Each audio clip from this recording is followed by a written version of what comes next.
What's up, everybody? How you Hawaiians out there, both near, far, and everywhere in between? Welcome back to another episode of my podcast, A Hawaiian. I appreciate you guys listening, watching on YouTube, listening to it on Spotify.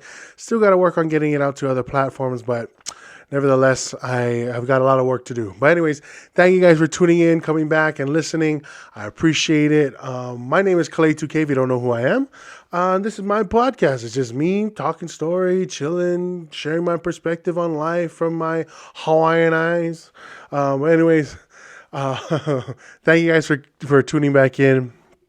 And let's get to it, all right? So I like to, if I can, and if you guys are willing to share your thoughts, answer the questions that, that I ask, I put on social media, I put it on my YouTube page, I put it on my Instagram page.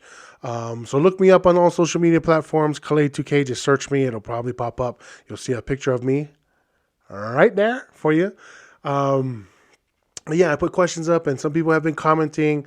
I appreciate it because I like to share that information as well. I don't give out your name or anything like that. So I just like to share and it's good because it's feedback from me and it helps me to kind of see what my listeners are listening to, what your point of view is. And, you might have something opposite of how I see things, and that's great, and it opens my eyes and helps to teach me as well. So hopefully you guys can comment on, hopefully you guys get the opportunity to comment, share that information with me because I look forward to it. All right. Anyway, let's get to it. Okay. So let's start off with this. So this is one of the comments that somebody sent me on one of my episodes. In a recent episode, I talked about how a guy, I'm just gonna say it was racial profiling. I don't know what. Yeah, racially profiled me for being a Samoan. When I told him, and I didn't tell him I'm not Samoan. I do look Samoan, but I am Hawaiian, people. Okay, Hawaiian, Hawaiian. Okay. Kanaka blood in my Kanaka koko, okay? I have Hawaiian blood flowing through these veins. Maybe I should do a 23andMe. We'll see how that goes. Or Ancestry.com, whatever. But anyways, do a DNA test. So this guy, he started speaking Samoan to me. It's happened before. Guys speak Samoan to me. Guys speak Tongan to me. I'm like, yo, I'm Hawaiian. Leave it at that. Anyways, so the guy racially profiled me. And so I kind of shared that story. And a gentleman responded back on his point of view of what happened to him, his personal story. So he goes, the comment is this: "Yep, when I was at Spanish my senior year, I got called into the office to apply for a Filipino scholarship. I cracked up and said, 'You guys have never seen a Filipino before.'" Well, let me put it this way: Spanish and Philippines are very, very closely related. But no. Yeah, it's crazy when people just automatically automatically just put you in that category, put you in that area. And to me, it's like, okay, well, first of all, you never asked me what I was. You weren't polite enough. And I appreciate when people are like, hey, I don't want to racially profile you. I don't want to, say this or that. Like, how do I ask? And one of these people, I appreciate that. So I actually ran into somebody who's like, hey, I wanted to ask you, you look Polynesian. Is that okay for me to say? I go, oh yeah. He goes, what part of Polynesia are you from, or what Polynesian are you? And I said, oh, I'm Hawaiian. So that right there is like a good way to signal. She's like, oh yeah, because I didn't want to. Then the person say, oh yeah, I didn't want to, think that you're Samoan or Tongan or anything like that, but Hawaiian, huh? And we started having this conversation. So that was pretty cool. So do it like that, people. Okay. So white people, black people, Hispanic people, Chinese people, Asian people, Korean people, whatever type of people you are. If you don't know, don't assume. Let's put it. Yeah. Cheers to that. Okay. That's a good one. If you don't know, don't assume. Just ask. It's fine to ask. Because, sorry, I got some ice cubes. Because most people would rather you ask what type of race or nationality they are than you to just automatically assume. Like, I know a lot of Chinese who don't like to be called Japanese. That's bad history back then. I know a lot of Japanese that don't like to be called Chinese. History, remember? Okay. So, and they're like, I'm not Chinese. I'm Japanese. Okay. Or ni hao ma daisho wa. I am not Japanese. I'm Chinese. Okay. So, like, all these different things. And by the way, I am Chinese. Okay. I'm going to put that in there. I have Chinese descent, Chinese blood in my veins. It's all good. Okay. But yeah. Let me see. So yeah, basically just ask people. Just be polite and ask. Have some manners. Have some respect. And I don't know if Jamaicans like being called African Americans or black or whatever. Maybe they just like being called Jamaicans. And you got to be respectful to that kind of situation. You got to be respectful, people. Okay. Anyways, let's get right to it. So, in my last episode, I talked about us visiting Disney World, and on our trip while we were out there in Orlando, Florida, we also went to Universal Studios, and we had a day there that was totally fun, totally awesome, and just overall amazing. We just had a blast. My kids loved it. I loved it because we haven't been there in 8 years. You know, the first time we ever went there was when me and my wife, first got together about 7 years ago, back in 2015. Wow, geez Louise. But now, fast forward to now, 2022, we got 3 kids who get to share their experience with us, and it's like we did it all over again. It was awesome. So, we got early to the park, or at least what we thought was early. There's just a bunch of people there. And when we got there, we're like, okay, well, let's go check some stuff out. We're going to go, we did the Dr. Seuss ride. I think it's called the High in the Sky Seuss Trolley Train Ride. Jeez Louise, Dr. Seuss, leave it to him to make everything difficult. But I brought my daughter along with us along with me, and we went on this ride and got to see everything. She's like, wow, this is pretty cool. It wasn't a fast ride, so she wasn't like scared or anything like that, but she got to see all the little characters. She got to see a bunch of different places. Pretty much you can see the entire park from up on this ride, and it was fun. She enjoyed it. And from there we decided, okay, let's go and stand in line for Hagrid's ride, right? This is called Hagrid's Magical Creatures Motorbike Adventure. So I was like, okay, I'm going to go do this because this was over where the Double Dragons used to be, right? And or the whatever dragon ride that used to be there at Hogwarts. Let me just tell you, freaking ridiculous. It was early in the park time. We got there. By the time we got there, it was already a 2-hour waiting line. Are you ridiculous? Are you insane? You know how long that is? We just got here. And of course, I'm like, dang it, I wish I could have done it. But it was too damn long. Too damn long. We even tried to go into the Hogwarts castle and do that ride, which I've done before. That was also 2-hour waiting line. We're like, geez Louise, this is ridiculous. So instead, we just kind of did walking around, did some sightseeing. We played some of the carnival games.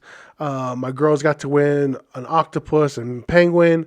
Those games are ridiculously expensive. Did not care to pay that much, but we were paying for memories. That's what I had to keep telling myself. We're paying for the memory. Yeah. $30 a game? Yeah. Pay for the memory. $30 for one shot? Yeah. Pay for the memory. Oh Lord, it was hard. It was tough. But yes, it was expensive. In my taste, it's expensive. However, the girls loved it. I got to have my turkey legs finally. I think the nostalgia, like I was so down. Look at me, okay? I will not pass up a turkey leg, especially if we go on these Disney adventures, Universal Orlando, whatever. I ain't gonna pass up no turkey legs. So of course I bought a turkey leg, but I think the nostalgia of it is dying on me. When I first had it, I was like, God, I couldn't stop wanting to eat these things. But it kind of just died on me. Like I stopped doing it, which I guess was okay. But I don't know. I don't know if I want them anymore now. I don't know what it was. Maybe it was just the fact that it happened, that I've never seen anything like that. I was taken in by the park the first time, but now I'm just like, oh, the turkey leg's okay. Like it's not anything crazy, which sucks. It sucks. My expectation was destroyed. I thought I would have hit that and been swept back into a time warp where I went back and relived that experience and had like a Ratatouille moment, but it didn't happen. And it was kind of a letdown, but overall, hey, I got fed.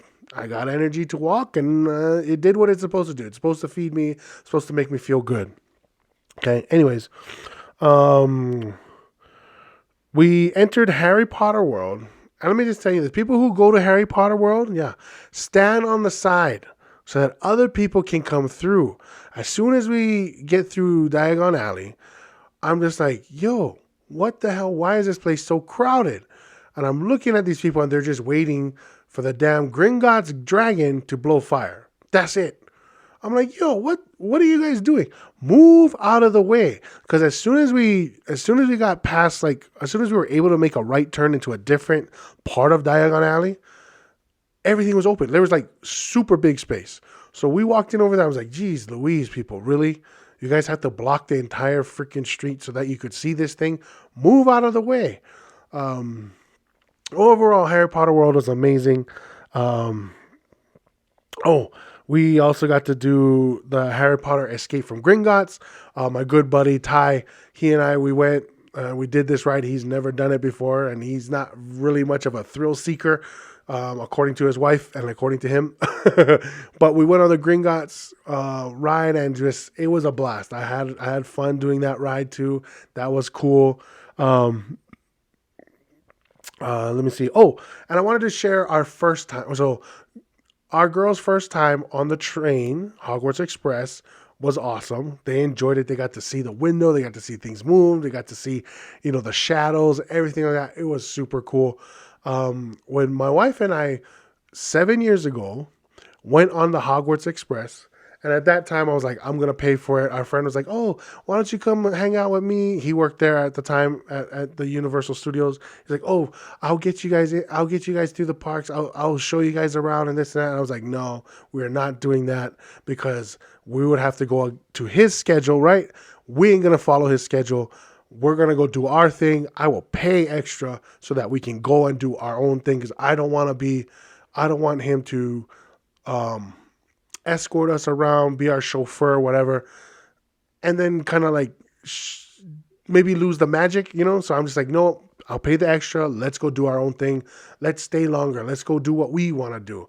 Let's not do what he wants to show us, So anyways, our first time ever on the Hogwarts Express 7 years ago, we go into this, I guess they're called a cab or whatever, and we sit down on the train, and this family joins us on the train. And the coolest thing about this family was that they were actually from London. Yeah. So when we're riding the train and then we end up going through the city and stuff, they're like, Father, Mom, Dad, this is London. I know this place. I don't know if that's a good accent, but it's like, I know this place.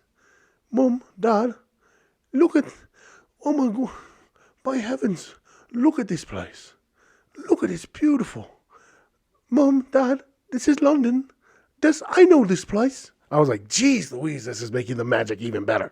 So I loved that part. Didn't have them come back on this trip. Couldn't afford these people from London to come and join us. But anyways, no, we got to do that. The girls loved it. We also got to do 5-O's Playland. And Kayla did the E.T. ride. My wife did the E.T. ride while I watched the girls at the 5-O's Playland. They had a blast there. Just being in a park. Shoot, if I had known that, I wouldn't have spent all that money. Okay, if I had known my kids would have loved to spend 10 hours at the park, I would not have spent all that money. But no, they enjoyed themselves. They got to see the different perspective on things. And then finally, and the most craziest thing I thought we could ever have done was me and my buddy Ty did the Velocicoaster. Okay, so let's just check this out, okay? So when we walk into the park, we can see the Velocicoaster. We can see the Hulk, the Incredible Hulk coaster. I'm looking at both of them. I'm like, in my head, I'm like, damn. And I see this drop on the Velocicoaster. I'm looking at it from a very far away distance, like, I think I can do that. If I can do that, I got this. I can do that. I can go on. I can do the Hulk. Because I always want to conquer the Hulk, okay? It's a big fear of mine, but I know I want to conquer it one day. But I'm looking, I'm like, just got to get over that drop. Just got to get over that drop. So now the time of truth comes out. We end up walking to the Jurassic Park area. We see this as we're walking in to get closer and closer to this ride. The damn drop that I saw from halfway across the park gets bigger and bigger and bigger. By the time we get to the ride itself, this piece of roller coaster amusement is straight up into the sky, into the clouds. And we're watching people come over and just, wah! Scream their heads off. When you enter to see the front of this ride, you see the drop. These people are insane. You see the drop, and the thing twists and spins you upside down and then takes you off. And you just hear it going, wow, wow, wow. And so I had to get the courage, right? So I'm like, oh, I'm freaking out by the time we get to this place. And we're not even in line yet, right? So I look at Ty. I go, okay, we're going to do this, right, Ty? He's like, yeah, we'll do this. I was like, okay. Here we go. We're walking to the bathrooms, take a piss, take a shit, whatever we have to do, get out of our bodies. Good. Ready, Ty? Yeah, let's do this. Okay. We weren't in the same stall together, just FYI. We weren't wiping each other's ass or anything like that. He went to one stall, I went to another stall. We did our own thing. We go and we stand in line. We go there. We get ready to stand in line. Our courage has been built up. We're trying to get into the single riders line. Sign says single riders line closed. Oh, me and Ty look at each other. Hallelujah. Hallelujah. We end up walking back to our wives. Okay. My wife likes to throw me under the bus. She likes to see me shit my pants. We tell them, Ty tells his wife, I tell mine. Sorry, babe. Can't do it. Line for single riders is closed. What? Really? He goes, yeah, we just came back from there. Like, we would have been in line, but we're not because it says it's closed. And they look like, oh, man. And so they look, they see the sign says closed. Okay. So we're talking for a little while. I was like, oh, man. And I'm just like, oh, hallelujah, man. God, thank you for not letting me ride this ride, everything like that. My wife, okay, God bless her. I love her to death. Looks back again and says, oh, babe. Ding, ding, ding. They just opened the single rider line. Go along. Bye-bye now. I look at Ty. I look back at the line. I look at Ty again. Both of us looked at each other like, we're about to die. Our wives want to see us shit ourselves and die. Okay? That's what this was. This was a hitman setup right here and there. Not only did Jurassic Velocicoaster ride kill our spirits, okay, because we were afraid to do it in the first place, then relieve our spirits and be like, oh, by the way, it's closed. And the line to stand in is about a 2-hour wait. So, our spirits brought back down into our bodies. We're good. Then it stole our soul again. Thank you, babe, for setting me up. And of course, Ty's wife is the same as my wife. And get your ass in line. You guys wanted to ride this ride? This is it. Get on the line. So we do. We get in line. End up talking story with, I believe, this Mahu guy that was in front of us. I don't want to say, whatever. Mahu guy in front of us. A couple behind us. And who actually we ran into at Epcot the next day. Anyways, we're talking story with them, having a good time. We finally get to the ride itself. Okay, and then we're in line for at least an hour plus. We finally get into the ride itself. We're there. They're pulling single riders off. Ty is in front of me. Ty goes on the ride first before me. And I'm like, okay, maybe I can go with Ty. I can sit next to him. Can't. For some strange reason, the Velocicoaster had a few seats that were not being used. And we're like, okay, what's going on? How come they don't just pack it in? Which we didn't understand. I see Ty on the ride. We just hear people screaming, shooting out the gate. Ty starts rolling past me. I wave at him. I say, God be with you till we meet again. And he takes off. Now, I'm in the front of the single rider line. The lady comes and says, okay, you front seat. I freaked out. I go, ma'am, I cannot do the front seat. She's like, what? And he goes, I can't do the front seat. If you don't mind, please put me somewhere in the middle. Is there any way I can go into the middle. She's like, oh yeah, sure. Switch with the front. Whoever wants to switch with you. So I look at the couple. I go, ma'am, sir, I'm sorry, I cannot do the front seat. If you guys want the front seat, go ahead and take it. The wife just goes, yes, and takes off. I'm like, okay, sister, you definitely got bigger balls than me because I am not going to do that. I end up getting into one of the middle seats. Hallelujah. Praise the Lord. And I'm a big dude. Person next to me is not a big person. I come in, I pull the thing over my head. I'm like, hey, hey, hey. And I suck my gut in and I click it. Oh, wait, did it go over my head? Yeah. I click it where my gut, my belly is a little bit above the restraining bar, right? A little bit above. Nothing too crazy. So, sorry, just checking the time. So it's like right there. And I'm like, okay, let's do this. I'm sitting down. I'm looking. I see I see people, right? I'm slowly going into this thing. And mind you, they kind of explain the ride to you before you get there, right?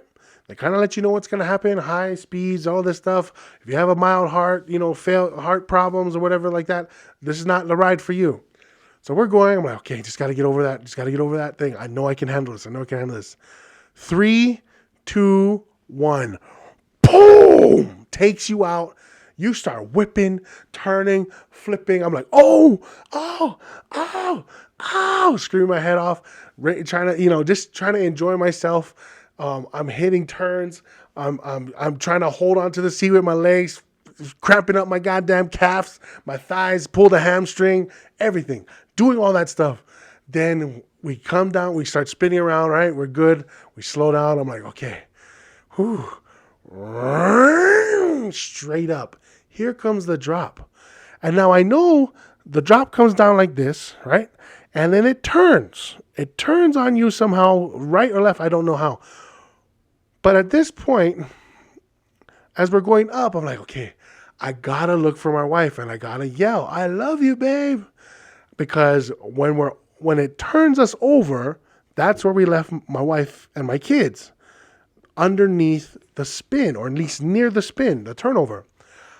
We hit this thing straight down. And it spins me upside down. I'm trying to look for my wife. My eyes get jacked up. One is looking down, one is looking up. I go, oh! I look like a Jackson chameleon. My eyes are so goddamn cockeyed, I couldn't see where my family was, even if I tried. So by the end of the ride, my eyes are crooked. I had to bash my head in a little bit to make him go straight. And when it was finally over, it's whipping, it's flipping me, it's twisting me. It did a turn and then turn back, which effed up my hip. My hip popped out, and I'm just like, and when it was done, I was like, oh my God, I did that ride. Me and Ty both shit ourselves, and but this time I wiped his ass, he wiped mine, and we. I'm walking back to my wife, right? I'm limping. And she goes, what is wrong with you? I go, this effing ride effed up my lower half of my body. Okay? Because when it's flipping me and turning me, mind you, I'm 300 pounds waist up. Okay? From the gut above is at least 220, 230, somewhere around that ballpark. And just bam. Bam! And when it did that, my hip popped out, my calf cramped up, my ass cheeks, I swear to God, there's a doo-doo stain right there on that seat right now as we speak. Or at least an ass imprint where my ass was just thump, like squeezing to the chair as best as possible. Okay? There's definitely an ass imprint in there. But anyways, we did the ride. I was happy it was done. It was a thrill. I later found out that it was 150 plus foot drop going at 70 miles an hour. This thing went over the water. This thing twisted you upside down, flipped you everything you wanted it to do. And me and Ty looked at ourselves like, bro, we did it. We are conquerors. Okay. And as we did that, I'm like, okay, I have the balls to do that. I can have the balls to do the Hulk. We end up walking underneath the Hulk ride. Okay, so the Hulk ride's going over us. We're going over a bridge, and all I hear is, I'm like, good Lord, you got to be shitting me. I still can't do it. I still could not have the courage to walk up to that ride and conquer that ride. That thing was so loud and so scary. There was only about 6 people on that ride. That thing holds at least 20 people. It had 6 people on there because there was only 6 people in the entire park with the balls to do that ride. I was not one of them. And I looked at myself. I'm like, we ain't doing that ride. Cannot. Too many twists. Too freaking crazy. I was just like, I'm not going to be able to do that. And long story short, it was a blast. We ended up doing that ride. Me and Tyken checked it off our bucket list. We are survivors. We lived, and we're here to tell the tale. But yes, overall, Universal Studios was a blast. Had a good time. I wish we had more time. Like I said last time with Disney World, I wish we just had a little bit more time to do all the different things and experience every ride that we could. I would have loved to do the Hagrid ride. That would have been fun. But overall, the experience was great. Making memories was the most important thing about this whole trip. And we did. Our girls loved it. And they actually are looking forward to doing it again sometime soon. I told my wife, let's try to do this, maybe every other year, maybe every other couple years. And especially when our girls get older, because I do not want to be pushing them around in a stroller.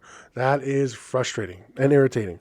But the stroller did come in handy, okay? So if you have kids, find yourself a good solid size stroller because you don't want to carry anything and you definitely don't want to carry your kids. All right.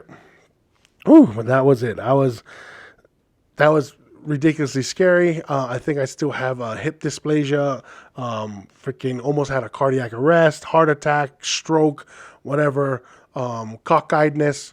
Everything happened on that roller coaster, but that was so much fun. All right.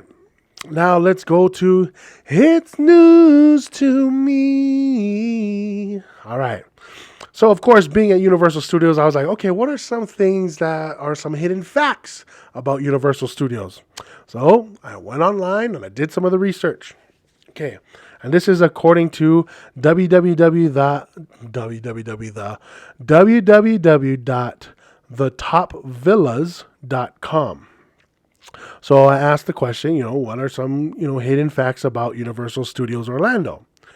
And here we go. 1, there's a second entrance to Universal Studios. It's between the Despicable Me ride and the Studio Store.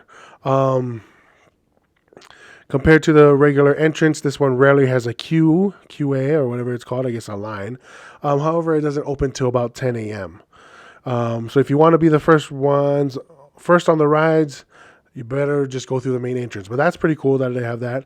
Another fact, E.T.'s Adventure is the last remaining original ride, which my wife tried to get my girls to go on. They didn't want to do it. They were kind of scared. But my wife did that ride. I've done that ride as well. You can't see, the next fact, you can't see the real world in Diagon Alley, which I didn't take into perspective that you really can't see the real world. Like, it's literally, you are in a different world overall. Like, once you get into this place, that's it.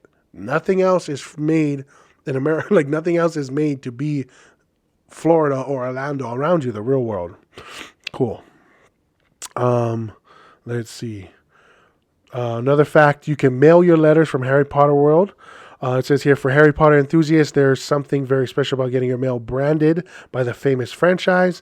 At the Wizarding World of Harry Potter, you can post your letters at the mailboxes in Hogsmeade, and they'll be delivered to your recipient with a special stamp. Oh, that's cool. So you can literally mail home a family member like, hey, this is we're having a blast. Here you go. Slide the letter in. Duff Beer from the Simpsons TV show is unique to Universal. Let's see. So we went through that. We got the donuts. You can buy a pint of original Duff beer from Moe's Tavern. Taste tested by writers of the Simpsons television show. The beer can only be purchased at Universal Parks. The Clogger Burger and the chicken and waffle sandwich as well. Souvenir mugs can be refilled for 99 cents. That's another cool fact. So if you have those souvenir mugs, especially when you go and get your butter beer, you can get a refill for 99 cents. Make sure you state what style of butterbeer you want. There's the regular, which is like a beer tap, and then there's the frozen version. I like the whipped cream, so do my kids, but the drink itself is delicious. So remember that. There's a secret wall at Hogwarts Express. Okay, so I had to read this through. Let's see. If you're taking the Hogwarts Express train from Universal Studios King's Cross Station, you can actually walk through a solid brick wall to platform 9 3/4 to catch the train. Once you're on board, you'll wind your way through the scene of a British countryside before alighting at Hogsmeade Station in Universal's Islands of Adventure. By the way, the brick wall isn't really solid. It's just a special effect. Cool. You can become a DJ as well. That's another fact. The Rip Ride Rocket is for you. Once you're on board, you can choose your very own personalized soundtracks and mix it up as you ride. Yeah, right. How can you do that? The Ministry of Magic are on speed dial, so there's a telephone booth right outside. You can see that. Also, you may spot a few special guests when queuing for rides. So most ride queues in Universal are located indoors as well as a way of helping visitors stay cool. Good idea. As such, there are plenty of extra attractions in the queue lines. These include special attractions and themed video clips parked with fun facts and entertainment. At the beginning of the queue at Revenge of the Mummy, look out the gold King Kong statue, which commemorates the old King Kong ride, once located there. Over there, at the Simpsons ride, you'll see animated appearances of Doc Brown. While you're queuing, it may sound random, but it's a throwback to the Back of the Future ride originally located there. Oh, cool. So they keep the nostalgia there. They keep the history there. That's amazing. Let's see if we find anything. Oh, somebody else commented, there is also a secret walk in the haunted house for Revenge of the Mummy. Pretty cool. So these are just fun little facts I wanted to look up because I think it's pretty cool to let people know about them. Like I said, it comes from Top Villas, thetopvillas.com. Okay. And so with that being said, I wanted to also look up what are the top 10 best roller coasters, okay? And this is according to www.themeparkinsider.com. So I'm just going to read the top best. It goes, world's best roller coasters. They have a top 25. But number 1, Jurassic World Velocicoaster. That is number 1. Conquered it, which doesn't make any sense to me because when I looked this up, the Hulk ride is number 20. It's not even top 10. And I'm still afraid to do it, okay? Let me just read you this off. I had to look this up because I thought it was cool. So the Velocicoaster is the first one. Hagrid's Magical Creature Motorbike Adventure is number 2. Steel Vengeance, which is not in Universal, it's at this other place, Cedar Point. That's number 3. Revenge of the Mummy is number 4. Fury 325, Carowinds, I don't know what that is. Expedition Everest, that's number 6, which I would have done had it not been broken down. Maverick, which is also at Cedar Point, that's number 7. Number 8, El Toro. Number 9, Intimidator 305. I don't know what that is, but that sounds crazy. And number 10, Twisted Colossus, the Six Flags Magic Mountain. So that's your top 10 for you folks. I thought that was pretty insane to think about. And then lastly, in this segment, I found this out, okay? So remember how I said there was missing seats or whatever?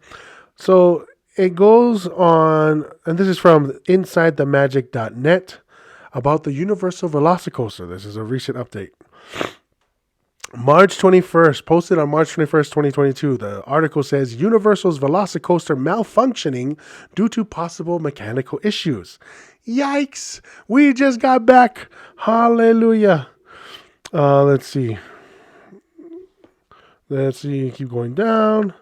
Okay, so it says, it seems the newest attraction at Universal Orlando may be experiencing some technical difficulties. Somebody posted, interesting to see Train 4 of Velocicoaster always running with 4 sets closed. It says here in the article, while Universal hasn't confirmed why it isn't completely filling the train, it's likely it has to do with the restraint mechanisms locking up. Roller coasters can experience difficulties of this kind from time to time. Typically, the restraints will remain unlocked, but for some reason will not be unlocked. The restraints will remain locked, but for some reasons will not be unlocked. As a result of the train not being filled at full capacity, this would certainly cause expanded wait times, but it is better to fill the train at less capacity and still have it running than to take it off the track altogether. Universal team members do an excellent job of ensuring the safety of all guests. Well, yeah, when you're speeding at 70 miles an hour and dropping at 150 plus feet in the air, safety would be great. Let's see. Okay, and then he just starts talking about something else. But so that's kind of the issue, and I'm glad that they shut it down. Maybe whether it's a mechanical issue, maybe it's just trying to balance the whole thing out. I'm glad that we got to go on the ride regardless. I'd rather it service 10 people, hold 14, service 10, and just keep going. Then it'd be like, okay, sorry, we got to shut this whole ride down, because then it literally pushes everybody into the other rides that are there at Universal that may not be as thrilling or may not be as entertaining. So I get it. I understand. Okay. Well, that's news to me. All right.